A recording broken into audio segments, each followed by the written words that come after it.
Everyone, and welcome to this edition of AI Publish and Response Live, or as we like to call it, A Live.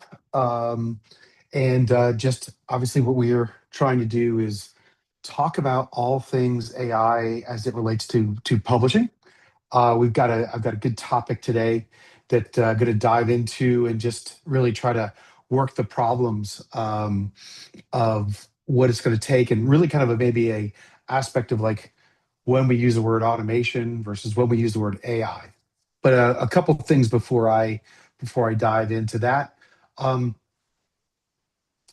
just so everyone's aware, we do now actually have a Slack up for publisher AI strategists. So if publishing is a part of your remit, to again, either that be external, how are you handling things in terms of the LLMs and so forth, to actually automation internally and really being focused on AI.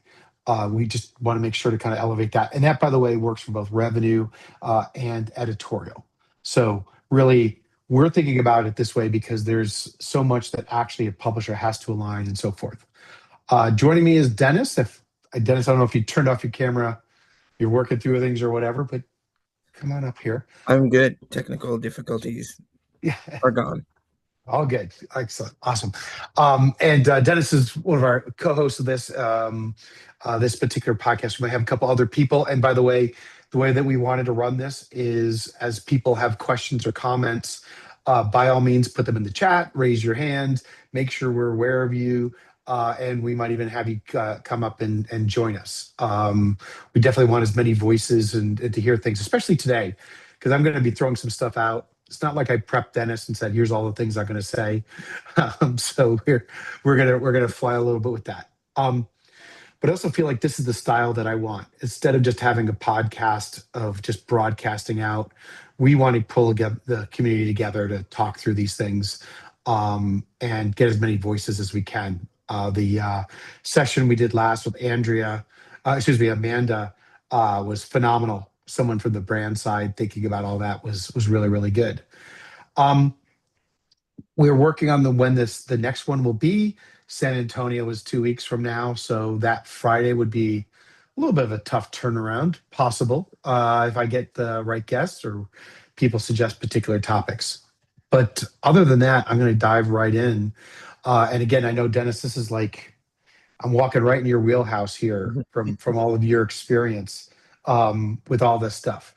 So the way I wanted to frame this is I do want to sit there and make kind of a point up front about automation versus AI and that they have their place. And going to continue to come back to that, like if we find ourselves astray or trying to think about those pieces.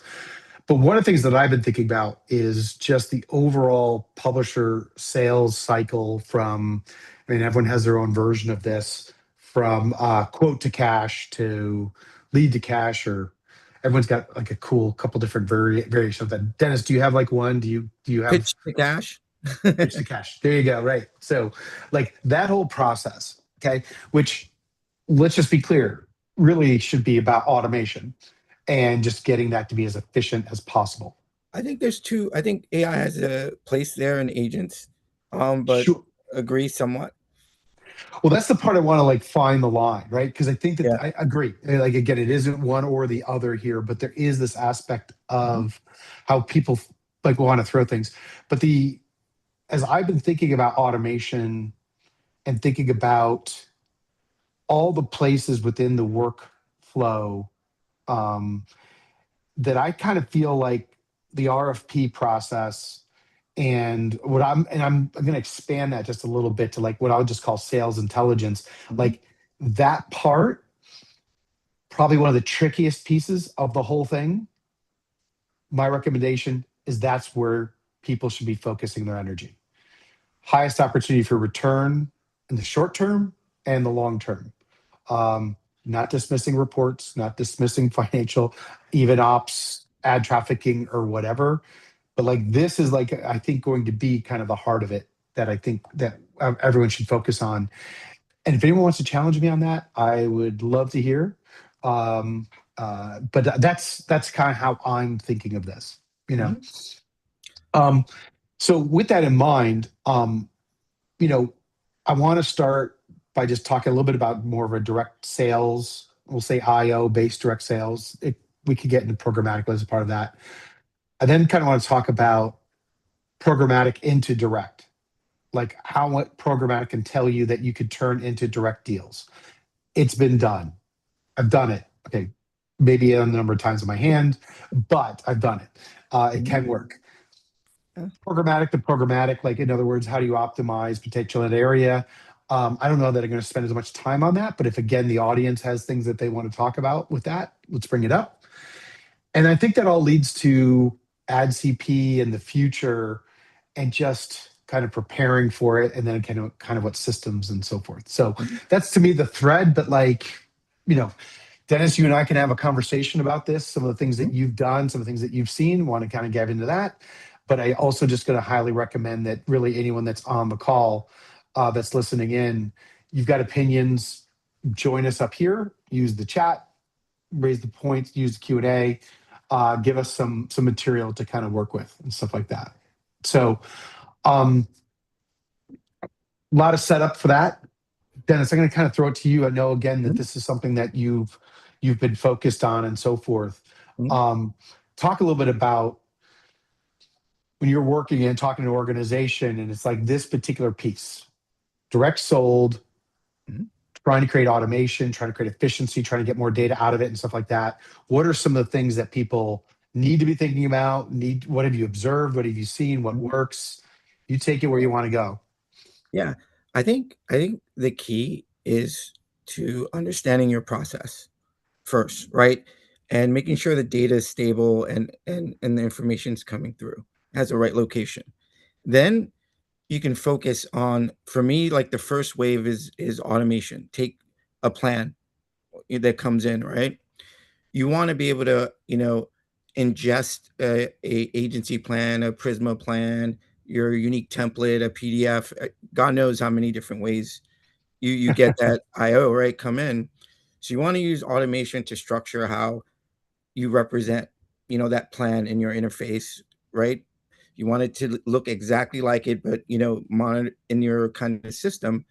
Then you also want to use AI as a layer on top of that to understand what products are being used or even having to add those products at that point, right? This is Right. where people are spending times in spreadsheets.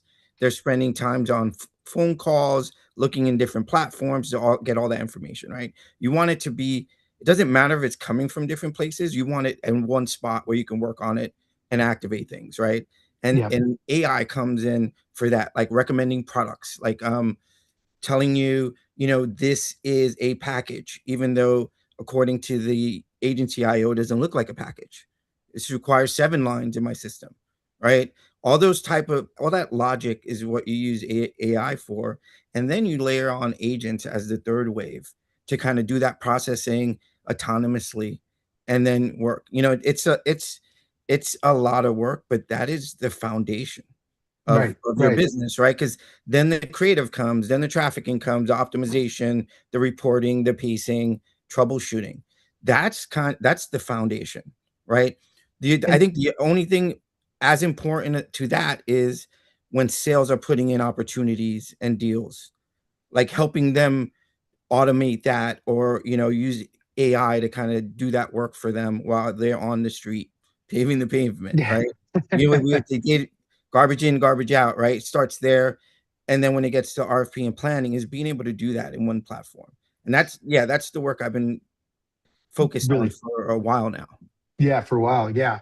It's you've heard me make this same kind of joke, right? Like everyone wants to be a data-driven company and then they turn to sales and go, let's put all the information in. And you're like, what's the what? Like, why do people go into sales to not do that work? Right? Like just like understand what you're getting Yeah. into.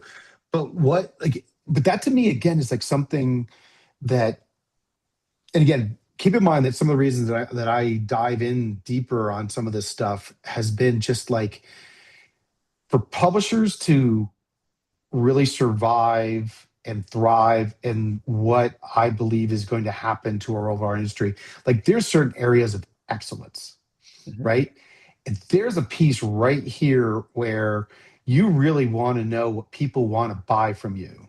Yes. And the more you can map that and take that rigor and take that time, your ability to lower the cost of doing business comes with it, Mhm. but also just that journey of figuring that out, right? To your point about a package versus not a package. Like you want something saying, you realize with every RFP that Yeah. comes in, they're asking for X and you are saying Y. Mhm. Yeah. That's a sales management conversation that Yeah, may or not X happen if is no one's stale, looking. Right. right? Like, or X to X is stale, right? That's Yeah. that's why you automate and free up the time. You don't replace your people, you enhance them, right? By Right. giving them the tools with AI to be like to score deals, which I think is the next piece. Once you tackle that, the automation, kind of what the products are, then it's like score the deal. Um, this category is losing margins. Why? Right? Like this Right. pacing is struggling here. Why? Right? All those things become possible. Yeah. And it ties to, I mean, if you remember the first one of these, Messer brought up like less about the content and more about intellectual property. Mhm. Kind of, I'll just add that like all of this of how you operate and your relationship with your clients, what you sell, what they buy, that's actually intellectual property. Like Mhm. if you start to frame it in a whole, like again, that's not like an operations way of thinking about this, right? But there's like this other layer on top of it of going like, and I'll just riff off that real quickly. So Amanda Sabrand, she was again our guest last time. She did a thing called her War Room last night. So she's got a, I highly recommend subscribe to her thing, join the calls, and there's a little bit of like her going through like how do you know what your clients want or whatever. And she made this one point last night that I've been thinking about since, which is the actual words that the people use when they talk about why they buy from you or how they perceive you are like super important. You don't just gen AI that stuff, right? No, You no. got to like look at the words. um think about it this way. Someone described going to Beeler.Tech's base camp as hard. Okay, and it was like, excuse me, what do you mean? And their point was like, it's not a lean back event, it's a lean in event. So you'll Mhm. be exhausted by the end of it. You get there, you don't want to not be a part of all the conversations, right? Like, so I could easily spin that into marketing speak and kind of lose the point. Mhm. But they were very clear about that. And I think the same thing goes for like, why would anyone do again, like why would anyone do direct sales? Like, why would anyone buy from you directly? Because there's magic in people and relationships and being able to transcribe what they want across your pages and your sections, build a program around that. All those things should start mattering more, not less. That's Right? right. Now that you have the tools, like a lot of times publishers want to do that, but they spend 90% of the time putting everything together. That they don't have the time to really do that, right? Right. So you gotta Right. look at all these functions and all the things, that I'm trying to build, that people are building, as giving back that valuable time so that they can do that, right? Because And there's AI won't replace that.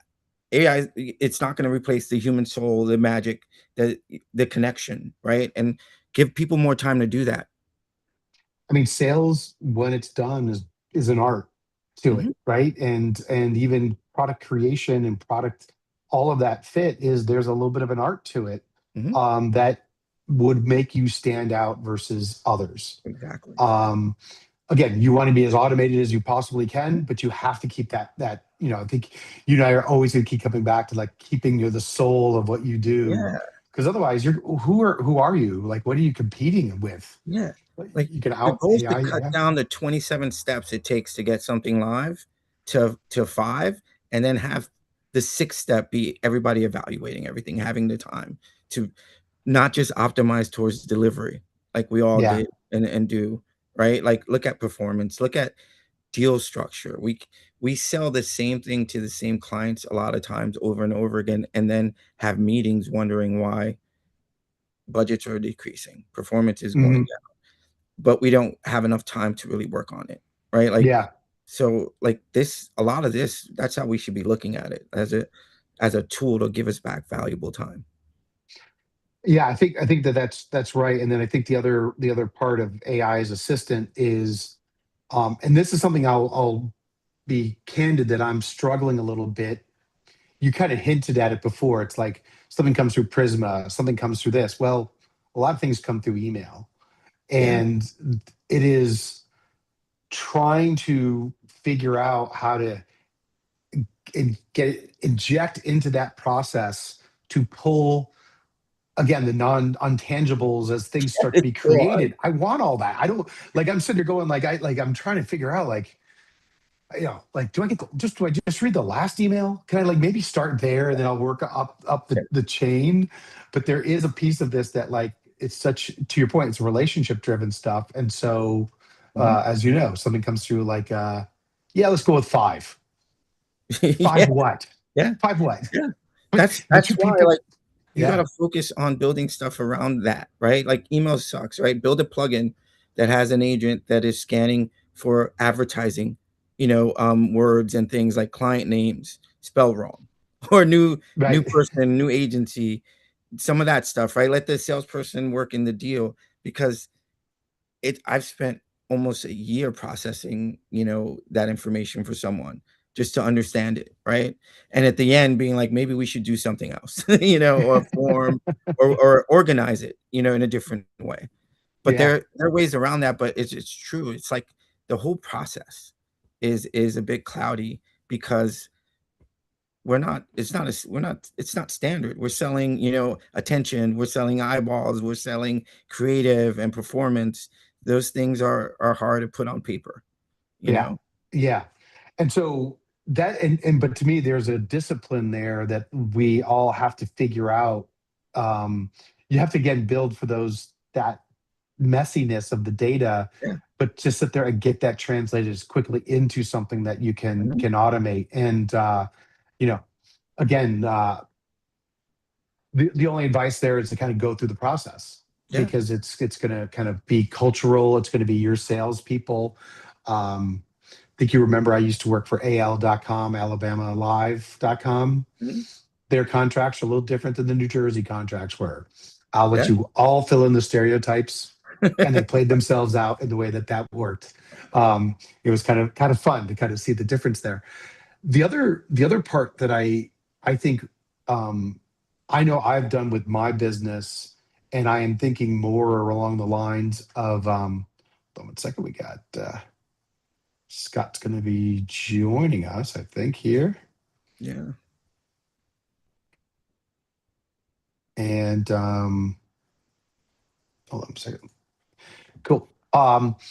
And one of the things that I think everyone can do and can actually do it. Hey, Scott, Okay. that everyone can do pretty quickly. I mean, the tool for all the people getting like who've gone down vibe coding and gone like down the rabbit holes of not seeing it work or whatever. I'll tell you something that I have been successful with. Could be work on it, and again, next week a new thing will come out and make that obsolete or whatever. But it works today, which is especially if you have clients and you kind of kick this off in my head, Dennis, of like, if you've got clients that you're looking to retain, clients you have a relationship with some time, the ability to take your emails with that client, pop that into a document that Notebook LLM can read, Mhm. add other pieces, everything from their website, everything that you ever collected about them, Yeah. everything you can get, do the research, do all that kind of stuff. You can chuck that stuff in there and basically create like a client advocate, Mhm. right? And you just create something so you could sit there and go, we got a new idea for a product, Mhm. right? Run it by that advocate, run it through all your advocates. Again, like the level of orchestration and all the Yeah. complexity, like right now I've got 20 of these. Okay. Mhm. I will not have 20 in the future. I'll have one No, and you they'll have be, one, and then you'll have a center, like, interface where you could do searches where it's not tied to specific clients, right? You could look at categories, or right. let's say your sales, you're like Nike. What's Nike done recently? Search everywhere possible to learn about new products and offerings, and then inform your CRM and get some information about your budgets, and then look at ways to kind of react and reach out. There's so many things you can do with that. That's why I keep thinking of this as like seller intelligence. Like, Yeah. and this is something maybe like I'm getting ahead of myself here, right? But there's a part of it that right now we're all trying to look at what we do and trying to figure out where does AI or automation take Mhm. it to the next level. And there's almost a part of going like, again, things won't necessarily work the same way in the future when you really start to get this stuff together. And there being this aspect of, to your point, of going like, why wouldn't I have something out there just scanning, looking for people that might buy my product, bring that in, again, get as much of the process, but then there being that person who's like, I've got the relationship, let me reach out Yeah. to automate. Like there's any number of those Yeah. particular places that I think will work. Mhm. And I Right. think, like, we look at automation as handling what we do, what we know, right? And creating efficiency there. And then the AIs, what aren't we doing? What don't we don't not know that we're doing, right? And then the agent is the orchestration layer across everything, Yeah. right? Yeah. But that's the key, right? You want that insight. You want that ability to be like, what am I missing?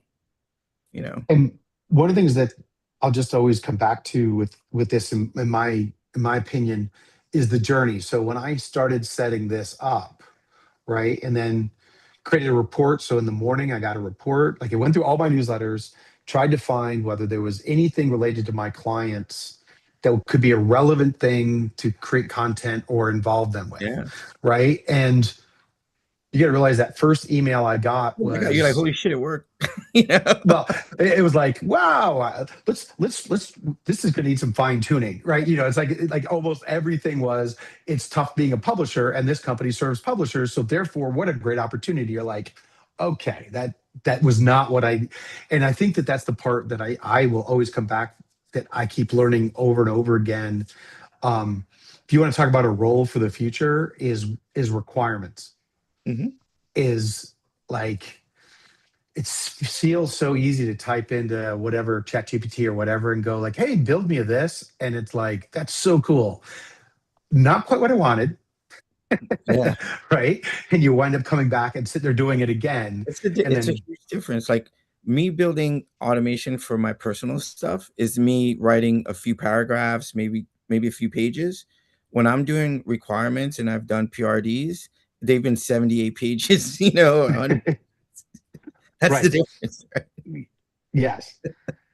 Scott, want to pull you in, and again, like you figure out which lens from your history of managing and looking at these processes. You do a lot with retail commerce media companies and bouncing around stuff like that.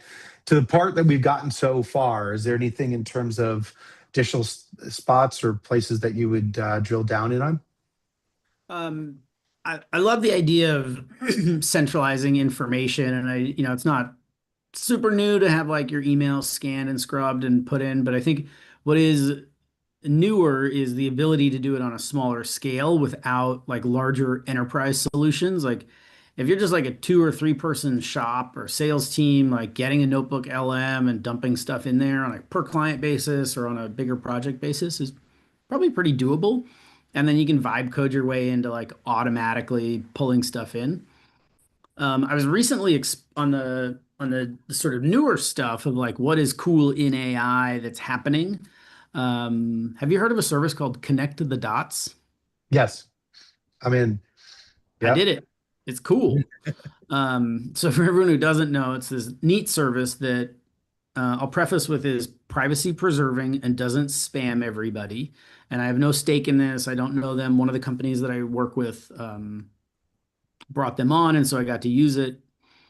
You connect your LinkedIn account and you connect your email account, emails account, so multiple ones if you want. And it scans the headers and your connections and how well you know people, and it starts to grade like your connectedness to certain people. So you can look at any company you want inside your profile and be like, how do I know? Do I know anyone there? We all get those intros of like, hey, do you know somebody at Dennis? You brought up like Nike, right? Do you know anyone at Nike? And you're like, I do, but blah blah blah. This way, you can actually like see the map of how that is, And you can look at other people's connections if you enable that, like within a company. How well do they know somebody? Because usually you're like, dude, I don't know. I added that person in 2013 in August of something, and I've never spoken one word to them. Or, oh, that's my best friend and I'm going to see him tomorrow. Right. You're going to get Right. like somewhere in between those two answers. And this helps you see that. And so that's a really neat use case of like this large processing power. It's probably more machine learning than AI, I would Mhm. say, but it's a really neat tool. And I think we're going to see more of pulling the tribal knowledge out of brains and into machines. It doesn't sound as fun when I say it that way, No, but and I'm gonna That, ponder that one. It sounds right. that's the process. That's really the process when you're building automation and you're designing AIs, right? that's You're fair. taking the mappings, the information, how it's moved, how it's processed. You're doing that. Like you have to. In order for it to work and really get adopted, it has to kind of have that Yeah. Yeah. I at guess its that's Yeah. right for foundation. automation across the board, right? That is Mhm. pulling the tribal knowledge out of the brains and putting it into the machines so that you can repeat it. That was Mhm. true with like the printing press back in the day. Yeah.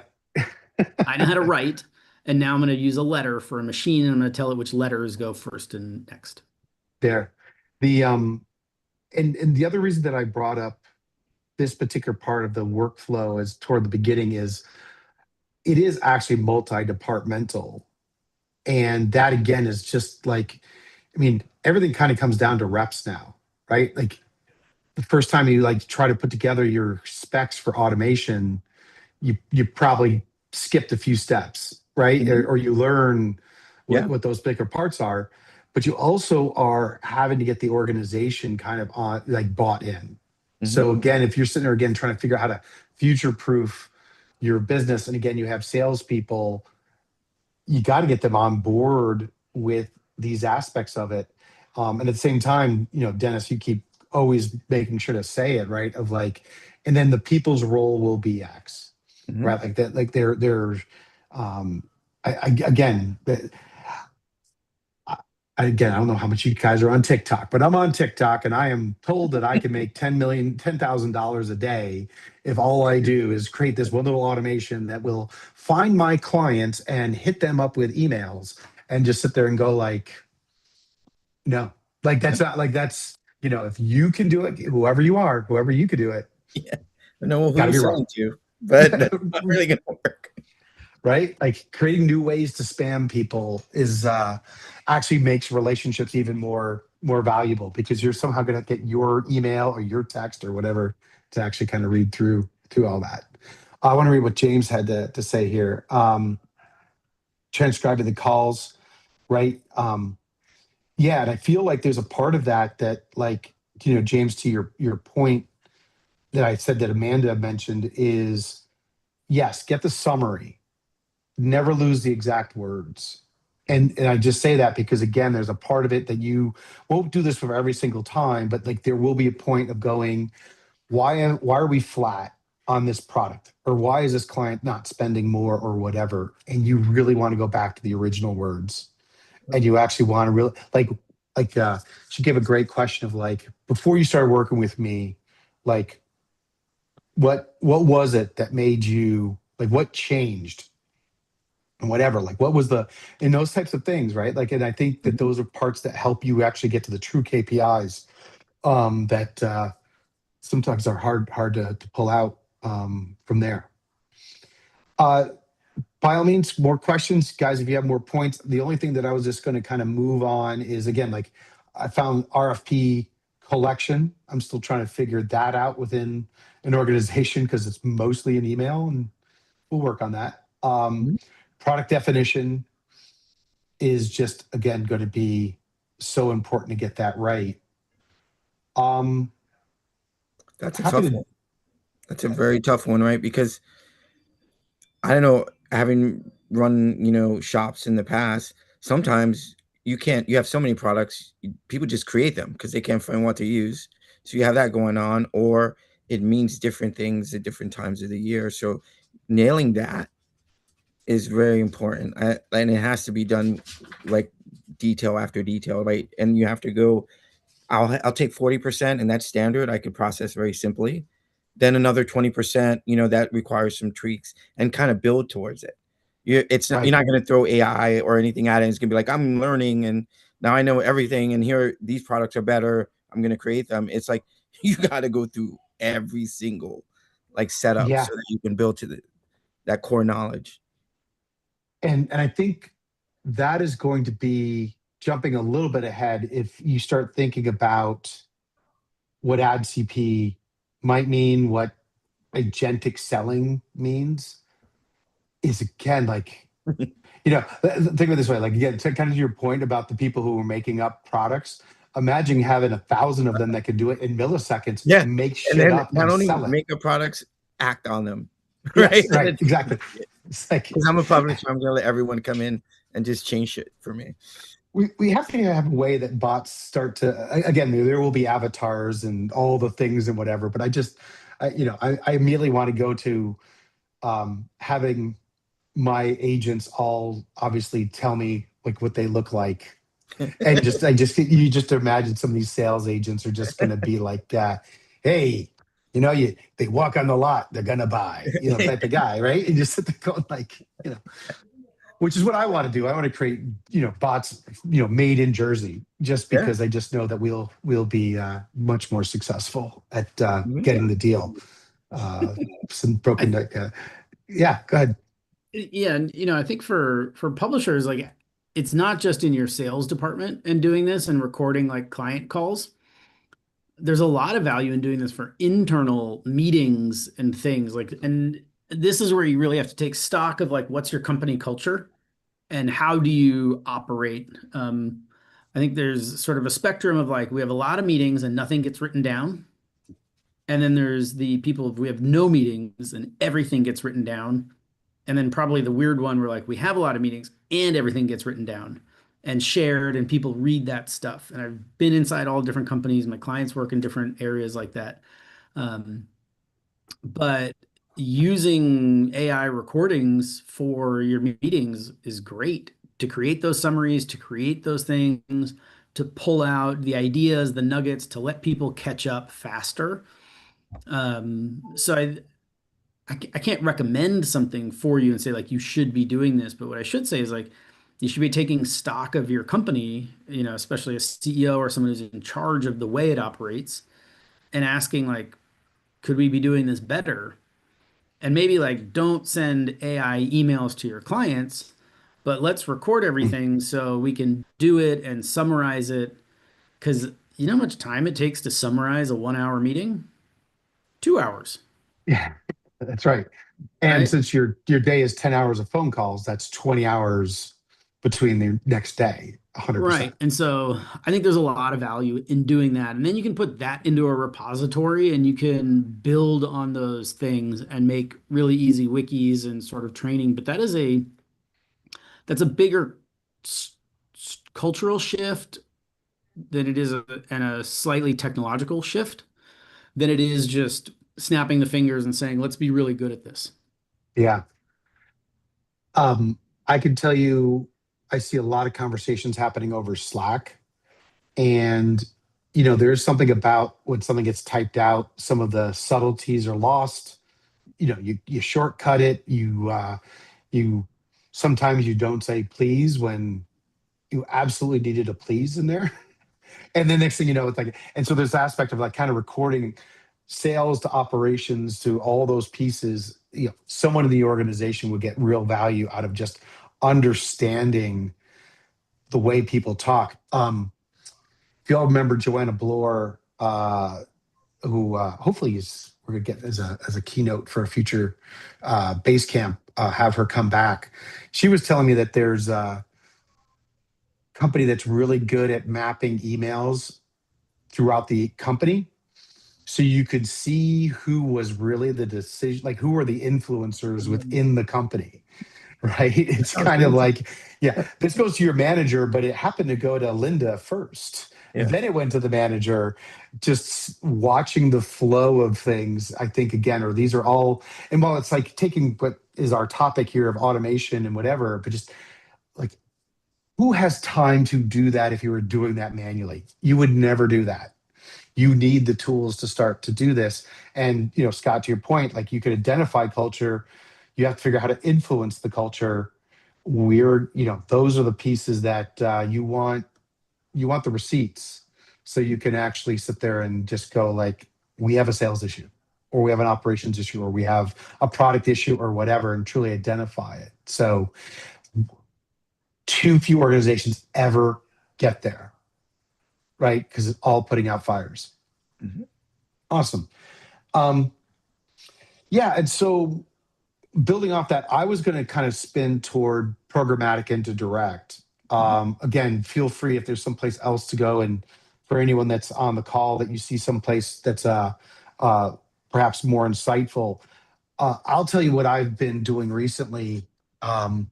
And again, there's no kind of trade secret to this, right? But it's pulling everything I can get out of GAM, pulling everything I can get out of pre-bid and all my partners, trade desk. Mhm. There are companies like Burt has leads. I know there's other companies that have leads and stuff like that. And I really kind of throwing that together and creating a report of, here's a company that has bid, a advertiser that has bid 90% of the time on your inventory and not won once, right? And just sitting there going like, Mhm. that is someone that wants to do business. Yeah. Now, if I go direct, find a way to go direct. Or I've got to sit there and figure out how to create that kind of path and where I can kind of get there and stuff like that. And again, I feel like uh, I have been sending to salespeople for a very long time. It's programmatic Here's who's bought. launch. We've been Here's the doing programmatic. Here's the top it's prospecting. 10,000. It's Yeah, prospecting. here's the top 10,000 companies that have bought from us this month. All buying 5 impressions at a $32 CPM. How come sales never does anything with that? And it goes to kind of my point before about the culture piece. The next step on this is going like showing them what I'm capable of, saying, I'm not actually expecting you to do anything with this other than to question it. Like, why wouldn't you act on this? What is it that you don't get out of this that, was there? Because I gave you 10,000 leads before and you used none of them. All right, I'm going to give you 5. Oh, well, we can't go after this because of X. I did not know that before. Mhm. Easily added to it, so forth, and just sit there and try to create those kind of opportunities to sit there and find it. Plus, having a direct sales team, I don't even know that they know what I know programmatically about what they're doing. And those two things don't always align, Yeah. but there is a part of it of going like, you might wonder why they keep pushing down on CPM since they happen to be buying us for X.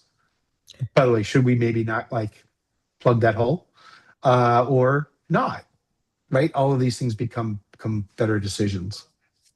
Yeah, no, it's difficult, right? Programmatic, it's siloed in many places, even at the CRM level, right? There are people having projects right now trying to get that data into a CRM, right? Then, or forget the OMS, trying to get it in there, right? But I also think that once you could tackle that and do it, you wanna not only go to sales and arm them with that, like here's prospects, but also be like maybe they bid more. We get more budget, secure more budget, right? There's more opportunities now than there were in the past, right? Like they could go that way, or your own programmatic person can do it. You know, I think that's what has to happen because it's really tough. There's I there's God, please. I like this idea, and I don't think it's not new, right? I think Nope. the way that you might be able to do it now has changed, and there's more tools available. But I just have to say, like, it doesn't always work, No. right? And like Nope. I think that's the hardest part of this is there just some buyers who aren't going to respond to that, and some of them are just pure DR retargeting budgets, especially if you Mhm. see cruise lines and telco companies, cell phone companies, like those, like, you know where those budgets are. Um, and so my advice to the ops people surfacing this is like remove those from the list. Like find out how many of these are like real opportunities. So I think it's also interesting to look at some of the curation tools that like Yep. Atomic has like a good view of that. And I know a few others are coming out to understand what that spend is. But I can't let you guys off the hook of just saying like now that the tool is better, this is going to work because I think it's still as improbable as it was before. You might just get a little bit better at not spending all day looking up DSP bidder reports and brands. 100%. You framed up what I was going to say, but by Oh, doing that, made it better because then I I can kind of respond to it as opposed to just kind of out of the blue. mean, you're having a Um, conversation with yourself. yeah, I was already pre-pro. I already was having it, and you interjected Please perfectly. continue. But no, but here's the thing. In my mind, um, you as an organization have to figure out if you actually bend over trying to pick up pennies or not, right? And so there's two thoughts in my head, two tracks on this. So one, if you have like a minimum buy of like $500,000 to spend on your site, try to figure out how to make it 50. And if it's 50, make it 5,000 and whatever. It doesn't mean I'm not telling everyone to move to $500 deals. I'm looking at it going like operationally, I would want to be able to, if the organization decided I want to take $500 self-serve deals, that we were efficient enough to do it. That's not the barrier. So that's one direction, right? Go ahead. Like you had a reaction because I want to come back more to I was gonna that's not say what like Scott's point is, but like I want to. as It was a parallel. someone who ran like self-service and some of those, a lot of publishers want to take, depending on who you ask, right? Want to take every deal that comes across their table, right? They just can't because programmatic like PMPs, if it or like self-service still requires a ton of manual work, right? Like Hmm. remove that. Um, like have automation build out the deals, have agents and AI monitor them, make sure they're transacting. Then it doesn't matter what your minimum is, what your threshold is. You can accept everything, and then you could Right. start really monetizing and looking at what's worth it. Yep. Certain markets are better than others, like those things. But it's still back to the same problem. Folks don't have enough time because of all the numerous steps they have to take. All that. Right. And That's so what stops that's the deal, you right. know? I always thought of it like as ops of like whether again you can outsource it or not tells you whether you control your process. You really have control if you can actually stand up self-serve because Mhm. you've literally created a level of efficiency and then you add to it. But more to Scott's point, um, uh, agreed. There is a little bit of foraging that you're doing that may not produce any kind of results, and so I don't want to sit there and make that sound like that's the panacea here and that's the fix. What I will tell you, and again, like I work on a niche site. I can see who starts to spend programmatically right around all the tournaments, right? And we have converted people from that into becoming actual sponsors and direct and so forth because they're trying to get us on the cheap. And but then you Yeah. go like, you know what you could do and you know what we're capable of and so forth. And I think that there's a piece to your point about like looking at curation, looking at um even the identifiers, what data you're passing, what data you're seeing, like all those things. Like this comes to something I think that we would agree on of um, programmatically. Like I, my issue with programmatic is as a organization, I do not know how I'm truly being represented at the time that I am being purchased. And the more that I can sit there and try and get and understand that, the better. So again, if I'm golf, but I'm being curated into a sports thing at a much lower CPM, that could literally be the right thing for that Yeah. moment at that time. But I don't know that. Now, again, I'm getting into a bigger topic around programmatic, But I just sit there and go like, anyone, think of it this way, like if I could go this path for a second, if people are coming to my website and I don't know why, because it's just been like they came from Google, now they're not, whatever. Did I really ever have a relationship with them? Did I convert them? Did I win them over? Are they really my audience? Is traffic loss really loss, or just drive-bys or less? Yeah, the one and Is done. well, are a little bit like that's a hard. I hate that saying it that way, but that's why I say the same for advertisers. Again, most people are buying audience. So if it turns out to be a yacht person buying a yacht and they happen to be on golf, probably was never going to sell the yacht company to Yeah. sell the five impressions. But there's a lot there to just sit there and just go like and understand if you start to put time on the overall piece, but the return is not necessarily look how many programmatic deals I converted this month. If anyone gets to that level of KPI, the the podcast is yours, a conference is yours. I will give it to you. It's a really good point. I think the shift from audience-based buying to something that is much deeper contextual buying, and signal-based buying, right? So I have many spiels about signals and how important they are, and more than ever. And there's a bunch of companies out there generating signals for you, Gamera, Jounce, Sincera Hmm. being some of the leaders, plus the old guard of DV, IES, and so forth. Understanding like why you're being bought gets a lot harder when it goes to just contextual, because that easy answer of like it's retargeting, silly, um, was easy.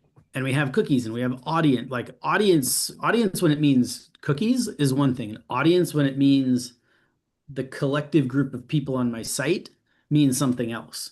Like golf has golf audience, and then it also has people who shop on Nike.com, Hmm. Hmm. right? And that is the two differences. I think in curation based buying, a lot of that DR retargeting is out the window. There still is a decent amount of audience data used in curation, but it's less and less because it's not about audience data. And most of the curation traders don't have proprietary data and don't really want to start introducing it necessarily. It could be about triangulation of data signals, which is what we think the DSPs do. Like you see patterns of they kind of have these things, so we should buy people that have more of these patterns in them. But I think generally understanding why someone's buying you through curation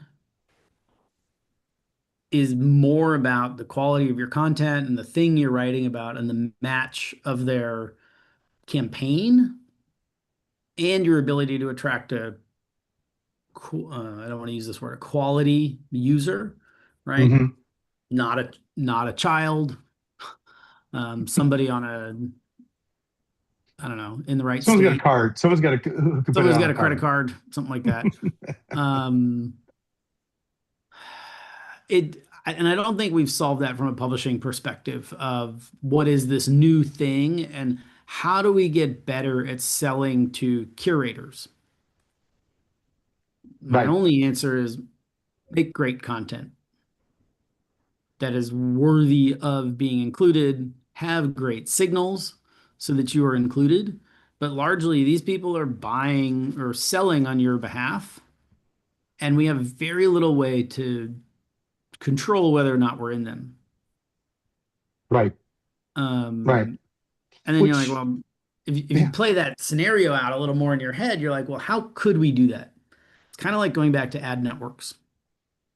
Can we work with certain curation houses or SSPs, curation platforms, curation houses, um, to give them inventory that we want them to represent? Can we start creating more exclusive relationships so that you start squeezing demand through certain pipes? And everybody knows when you squeeze demand through a pipe, the CPM goes up. That is ad ops math for you. Yes. Yep. So when do we get to that point where you can say to a multi-local or a swim or even a chalice or a whatever, like, hey, I know you're curating my site. How about we do something a little more serious? Because they're going to run out of, as inventory quality gets squeezed on the web, Right. which is what is happening. Garbage will always be infinite, but quality inventory is finite. And as that starts getting squeezed, these curators might start running into problems where they want exclusive inventory. And what makes them different from the next one? Because that's the same problem that happened in ad tech before. Why are you different? Why shouldn't I just buy you in the open auction? Why should I use this curator and not that curator? Okay, same stuff, different sauce. You're both selling chicken nuggets. Who cares? Um, Can I throw out an idea to you? yeah. That is a point of potential leverage, not there yet or whatever, but a lot of these companies are using bots to analyze publishers. I think both you and I are on the train. We're not there yet. There's work to be done, but that if we start controlling who actually accesses our site, you can start to steer some of that conversation. I'm not doing that as, say, a threat to curators. I'm saying I can work with you, but I may not work with You can others or control whatever. what's exposed. That's Yeah. what publishers always try to do. If that's Yeah. possible, then yeah. I mean, there's Yeah. a whack-a-mole thing to it. I'm not, again, like, there's no, I'm gonna have to come up with another analogy of just this, of just like, there is no all eggs in one basket. Like, it's not even there's no basket. And what fucking eggs are we talking about here? Like, it's, you got to do all the things. And there's a piece of me that just sitting there going, like, again, people are out there representing me as a publisher, where I don't have a relationship with them. And I feel like a relationship is due. Because if I am providing quality and presence. Yeah, let's swing this back into AI land. Seller agents. That's the next piece. You're welcome. So the seller agent, right, similarly is representing you to the buy side. Mhm. I have a lot of questions of like, where does that seller agent live? Does the publisher own it? Does the SSP own it? Does an ad server own it? Does a vendor own it? You know, not the SSP vendor. I think Mhm. all those answers are technically possible. But like, I, what's best for a pub? And then what happens when you have one at the SSP and you have your own, and then your mhm. other SSPs start making them, and now you've got 12 representatives for you. Is it good or is it bad? We Dennis, I won't be know. able to answer that until we know later, but that's a good question. And like, how much will you want to control it? And like, is one smarter than the other? Mhm. And Right. is one, Rob on the lot being like, hey, the guy buys? Or is the other one Dennis, where, it's like, hey, guys, let's have a really nice meeting today and we're gonna figure out a way to make a partnership. We don't know what, like, Yeah, it's way too early to decide which lane, but it's like you said a minute ago, Rob, you got to do everything at some point, right? The way I look at seller agents is you may have to have multiple ones, or one that's speaking to different areas where it's, responding to signals. For me, the idea of at TP is removing that layer in the middle, right? It's like a seller agent and a buyer agent communicating directly on the signals, right? Then you're going to have a scenario where you're going through your DSP to the SSP, like that buying and transacting, right? Because no publisher and no agency or advertiser is going to put all their eggs in one basket, like you just Yeah. said, right? They're gonna put some budgets across the board, and you got to be able to kind of get those budgets, right? That's the goal, right? You're going fishing, right? So when Yep. you're building or designing, seller agents on the pub level, I'm partial because of, where I work and what I do, that I think an OMS is a perfect spot because that's where products live, pricing, that's where your direct business lives, that's where your programmatic information should be, right? So you can control what products you release, what pricing you release. and have that be kind of the center or not. Or if it's a direct access, you kind of still have to build that logic in, right? Because Yeah.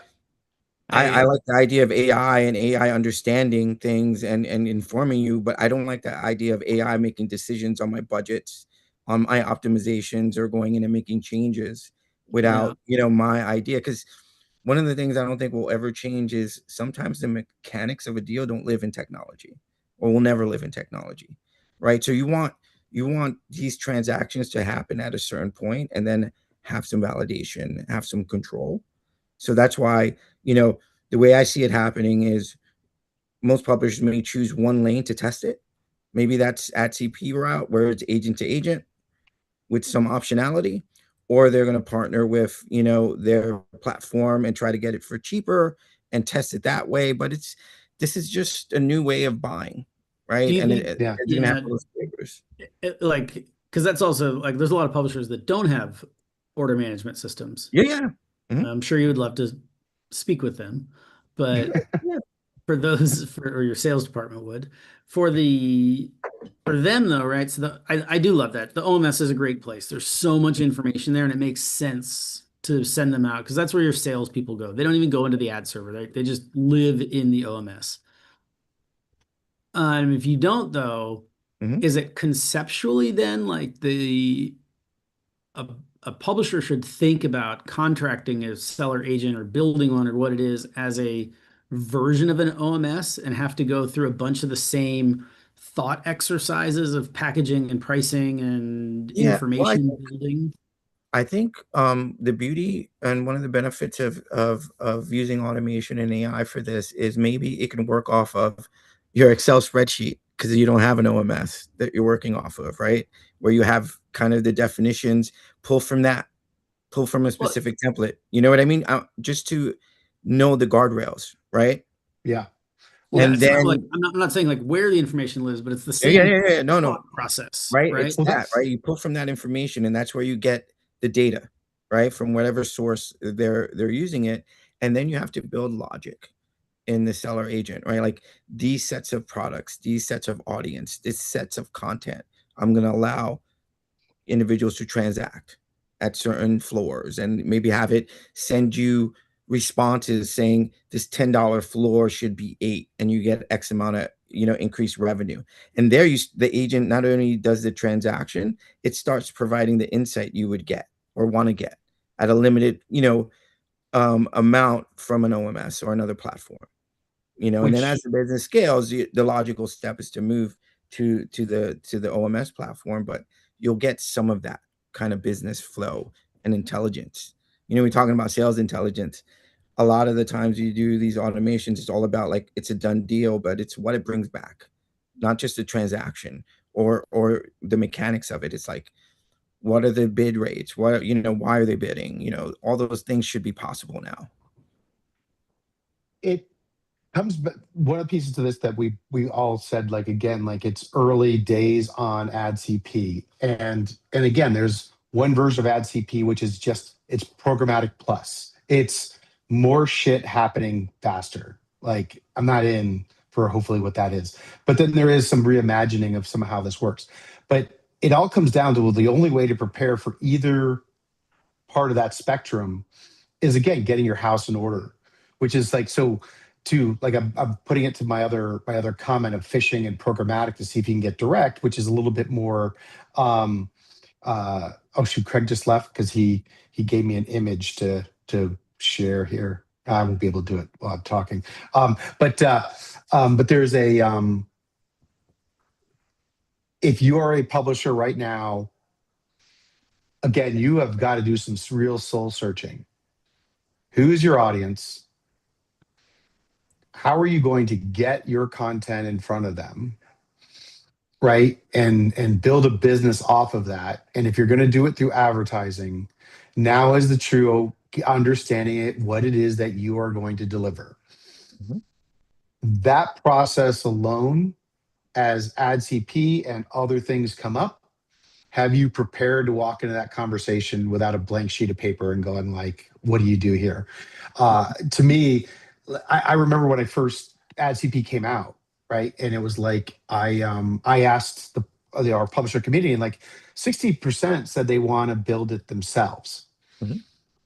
My thought is like build and on and control are probably the two different things I think there. that's the conflation. Yeah. Right. Like you, because when I threw it out there and said, like, why would I want an SSP to do it? Someone weighed in on the community. It's like, well, all your SSPs are going to have sales agents. And Yep. that's when I was like, oh, that is not what I want. Not unless I'm orchestrating what they're doing. A Pubmatic could have a whole different story that it is telling advertisers that is to my benefit. So I do not want to cut that off. But if I don't think they're doing that, then I don't want it. I Yeah. want me, right? That's the part of this that I feel like our relationships are really, really going to start to change and evolve on this front. So, For the also a last couple things. word, Yeah, please. most of you publishers, don't worry about a seller agent right now. Stay focused on your revenue. Don't pick your head up. If you got a department, research, somebody wants to do it, great. Don't worry about it right now. There will be a mad rush, but be a fast follow in this one. And there is no money there. There is nothing transacting. You will not be ahead of the curve. Not yet. I might Yeah. change my mind in 30 days or 60 days about that, but for right now, don't move. Yep. All I would add to that, though, is publishers are going to have more people on staff that are putting more time thinking about automation and AI and all these pieces. And there is an aspect of being in some of these rooms where these things are being thought through and discussed and whatever. Again, I'm on calls, and I'm sure Scott and Des, you both, sometimes we're the only people representing publishers on calls, and that's not fair to everyone, including the people who are trying to build stuff for us, right? Mhm. The bandwidth by which to do so doesn't exist. I'm not trying to like with that, but there is a piece of this of some of us are going to be coming back to you with some really hard questions about how do we see this working, and you have to engage. Yeah, Mhm. lean into the shaping of it, but don't worry about building one right now. Yeah, the shaping of it, right? One of the things that frankly bothers me about AdCP is the notion of not needing expertise in these systems and these tasks and responsibilities. And I think that's way off. I think it's going to be more vital. We're going to have, all these groups wear so many different hats. They're just switching a hat to managing this, to managing automation, AI, agents, orchestration, apps, as you have multiple ones running. Like that is a new hat that everyone's going to wear. It's not like we need less expertise. We're going to Right. need more. The company that got let go of all their customer service people, I think, started hiring them back after realizing that it's much harder to do than that. I think all of this is great. I really appreciate both of your input on this, and it's going to be an ongoing thing because again, we are going to attack it from multiple ways of just trying to figure out. We hit on a number of points, which I think for many people is going to be very, very useful. And then someone's going to say, well, what about that one part? And we would be able to drill into that on its own call. We have a couple weeks off because we've got San Antonio coming up. And I have reached out. We probably will have an ad CP. We'll probably have Brian Kelly joining. We do have a call with pre-bid, Beeler.Tech and pre-bid that will have Brian and a few others on it. Our goal right now is to get the information out there, get these conversations going. If AI is a part of your remit, especially if you're on the publisher side, you should be reaching out to us because we are creating community around that because I think it's going to be all about knowledge sharing at this point. There's just so much. Nothing's moved faster than AI and its stuff and its impact on us. I know some of you probably listen and go like the AI bubble will burst and we'll be okay, right? Here's the tsunami. We have beachfront property. If there's one industry that is going to be hit, Mhm. good or bad, because of AI, Yeah. it is us. Not gonna So be the year of mobile for a decade. You know, no, this is happening now. it'll be the AI. What happened to publishers if people don't start getting their houses in order? So let's have those conversations. Thank you guys so much. Have a great weekend. Take care, everyone. Thank y'all. Be good. Thanks, guys. Thanks everyone that was able to join, and hopefully you got to most of those comments. Thank you, James. And have a great weekend, guys. Talk to you soon.